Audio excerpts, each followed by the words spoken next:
మొత్తం 5 గంటలు టీవీ దగ్గరనే కూర్చొని మొత్తం చూడండి. మీరంతా కూడా చూసింది కదా ప్రజెంటేషన్. ఆ ప్రాజెక్టులన్నీ పూర్తి చేస్తారో లేదో తర్వాత సంగతి, కానీ అంత మంచి ప్రజెంటేషన్ ఇవ్వడం నాకు కూడా నిజంగా ఆకట్టుకున్నాను. ఎందుకంటే నచ్చింది అది.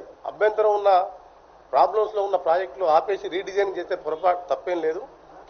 మా కాంగ్రెస్ పార్టీ నాయకులు అసెంబ్లీలో ఈ ప్రాణహిత చేవెళ్ళ తుమ్మిడిగడ్డి చర్చ వస్తే ఆ కాంగ్రెస్ ఒక నాయకుడు మేము ప్రిపేర్ అయ్యి రాలేదన్నాడు. ఆయన ఒక నాయకుడు అంటే ఎంత విచిత్రం అంటే, కట్టలేవు కాబట్టి ఈ ప్రాణహిత చేవెళ్ళ తుమ్మిడిగడ్డి చర్చ వస్తే ఆ కాంగ్రెస్ ఒక నాయకుడు మేము ప్రిపేర్ అయ్యి రాలేదన్నాడు. ఆయన ఒక నాయకుడు అంటే ఎంత విచిత్రం అంటే, కట్టలేవు కాబట్టి ఆయన గ్రామానికి 50 ఇండ్లు కట్టి హైదరాబాద్ 1,00,000 డబుల్ బెడ్రూమ్ ఫ్లాట్లు కడితే మళ్ళీ వచ్చే ఎన్నికల కేసీఆర్ని గెలిపామని చెప్తున్నాను.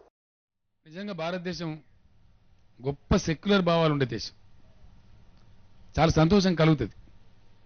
కొంతమంది మూర్ఖంగా కొన్ని సందర్భాలలో కొన్ని పిచ్చి ఆలోచనలు చేస్తారు.